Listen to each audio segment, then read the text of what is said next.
Abi musakala.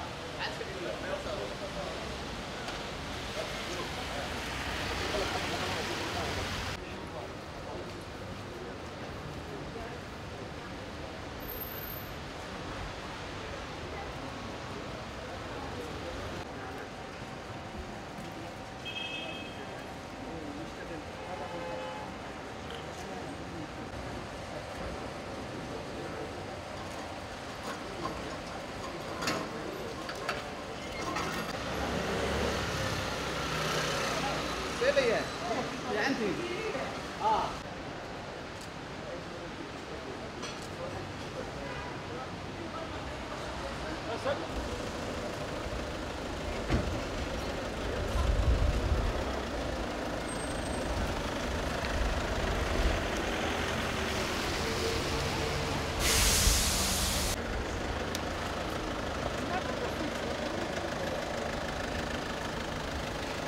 Ne demek lan orada saat yazıyordu adam tabelanı söktü. Ne demek tabelanı söktü?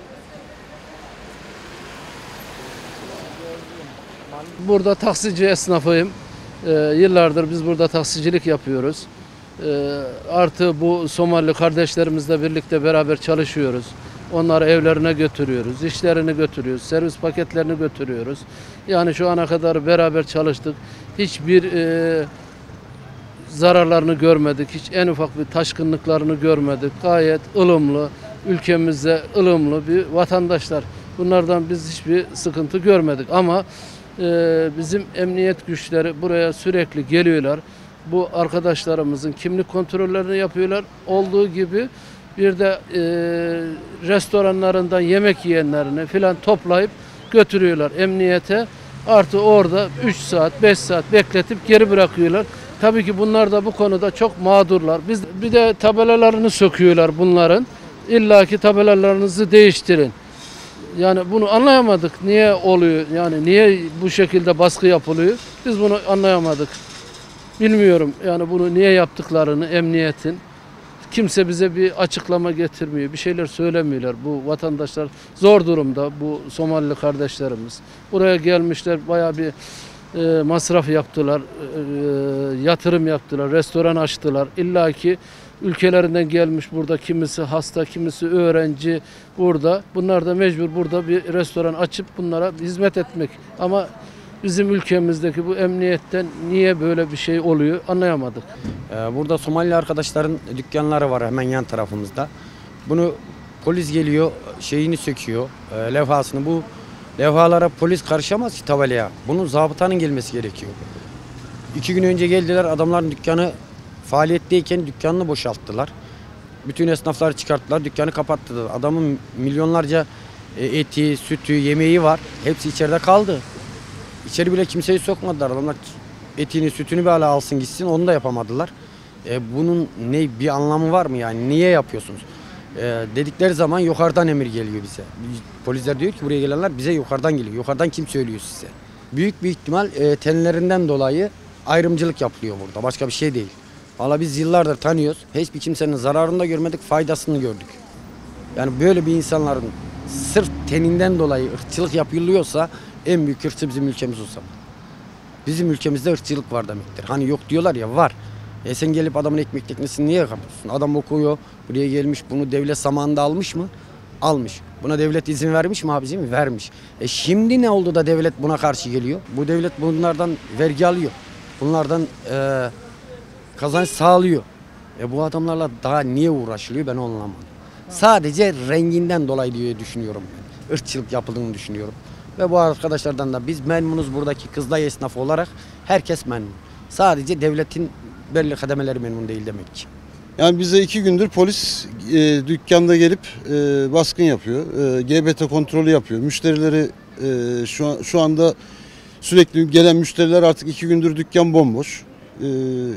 Yani sıkıntılıyız. Bütün esnaflara yani yararı olan insanlar, bir problemleri yok, bir kavgaları yok, dövüşleri yok. Yani neden bu bir ayrımcılık yapılıyor? Bu yani ve de dükkanımız 2 gündür inanın en az 20.000 lira zararda. Ten renginden dolayı mı? Yani nedir? Yani bu baskı neden uygulanıyor? Onu bilmek istiyoruz. Komşularımıza hiçbir zararı yok. Bugüne kadar Yani bir taşkınlıklarını, bir küfürlerini, bir saygısızlıklarını duymadık. Madem ben şunu düşünüyorum. Bu insanlar iyi değil, ülkemize zarar veren bir insanlar ya da maddi manevi. Niye getirdik, niye ülkemize aldık? Neden iş açma yeri verdik, ruhsatını verdik değil mi? Genelde polisler buralara baskı yapıyor. Bu Somalili, Hitopyalı çok biz bu insanlardan memnunuz. Bunların kalbinde, gönlünde hiçbir şey yok. Temiz bir insanlar ve polisler sürekli buraya baskı yaparak kafe olsun, bayan kuaför olsun, erkek kuaför olsun hep sıkıntı çıkartıyorlar. Doğru düzgün biz de işimizde çalışamıyoruz. Bu nedenden dolayı Sayın Cumhurbaşkanımız maalesef bunlara kimlik verdiyse, buralara kadar geldilerse bu insanlar zararsız ve polislerin de bu kadar sıkmasını istemiyoruz. Tek dileğimiz bu, amacımız bu. Mesela benim dükkana geliyorlar, polis kimlik diyor. Kimlik tamam, kimlik sorma bir edepler olur. Digart diye bağırıyor, resmen müşteriyi dövecek. Sert bir şekilde, kaba bir şekilde. Elimizde kamera kayıtları da var. Nasıl ne şekilde davrandıklarına karşılık tespitte göstertebiliriz. Öncelikle ben uzun yıllardır bu caddede esnafım. Yaklaşık bir 5 yıldır falan bu siyahi arkadaşlarımız bu çevrede fazlasıyla var. Çok da iyi insanlar. Yani kimseye zararları yok. Hatta faydaları var, öyle söyleyeyim size. Yani polislerin genelde bu arkadaşları sürekli çevirmeleri, tabii onlara baskı kurmaları bu arkadaşlara dolayısıyla bayağı üzüyor. Bizi de üzüyor. Yani ben bir esnaf olarak bize bir faydası var. Bu insanların bize bir faydası var. Faydası olmasa dahi yani sırf siyahi oldu diye mi acaba hani bu arkadaşları buradan göndermeye çalışıyorlar? Sadece ben bunu söylemek istiyorum. Kesinlikle bu insanlara yardım edilmesini istiyorum. Yani polisin bu insanlara burada herhangi bir müdahale etmemesini ben talep ediyorum. Şöyle bir şey var, yani burada sadece sorun onların sorunu değil, artık buradaki esnafın da sorun olmaya başladı. Niye derseniz burada herkes bu insanlar üzerinden iyi kötü para kazanıyor, yani kazanç elde ediyor. Herkes zaten geçiminin derdinde ama sürekli bu şekilde baskınlar olduğu zaman hani bir de şeydir yani gerekli gereksiz, yani ortada hiçbir şey yok. Yani sorun ne? İşte geldim. Yani kendimiz görüyoruz burada. İnsanlar alıyorlar, 15-20 dakika bekletiyorlar. Bir kimlik kontrolü vesaire yapıyor. Tamam, kimlik kontrolü yaparsınız ama hani müşteriyi rahatsız edecek kadar, müşteriyi içeriden yani oturduğu yerden kaçıracak kadar, hani korkutacak kadar da yani bu derece olmaz. Yani 3 günde bir, 2 günde bir, 5 günde bir, haftada bir mutlaka oluyor. Sadece burada da değil, kafeye yönelik de değil. Gidin şimdi Kızılay AVM'nin önüne bakın. Sadece siyahi kişiler çevriliyor. Bak sadece siyahiler. Bunlara yönelik bir şeyleri var. Hani sebebini biz de anlamıyoruz. Döviz getirisi diyorlar. İşte al sana döviz getirisi. İnsanlar buraya geliyor. Kimi öğrenci olarak geliyor, kimi hasta olarak geliyor, kimi turist olarak geliyor. Şimdi bu adam nasıl turist olarak gelsin ki sen bunu yaparsan? Şimdi burada geldin, çevirdin adamı. Aşağı indin, 200 metre aşağıda Kızılay AVM'nin önünde çevirdin. Bu adam sana turist olarak nasıl gelecek de memleketi gezecek, para kazanacak ya da nasıl gelecek de hastaneye tedavi olacak? Gelmiyorlar. Ne yapıyor adam? Hindistan tercih ediyor. Hindistan'a gidiyor işte.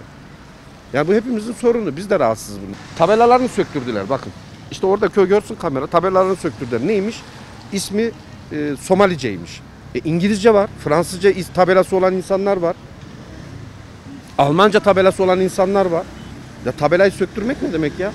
Böyle bir mantık var mı? Şimdi ister istemez bu insanlar da şunu zannediyor.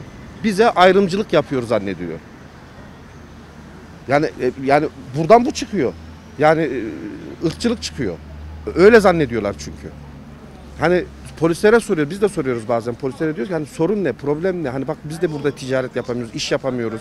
Hani bunlardan dolayı yukarıdan baskı var diyorlar. Yukarıdan baskı var ne demek? Yani bu ne demek yani? Yukarıdan baskı dediğiniz kimden bahsediyorsunuz? Yani o şekilde bahane üretiyorlar. Olay bu.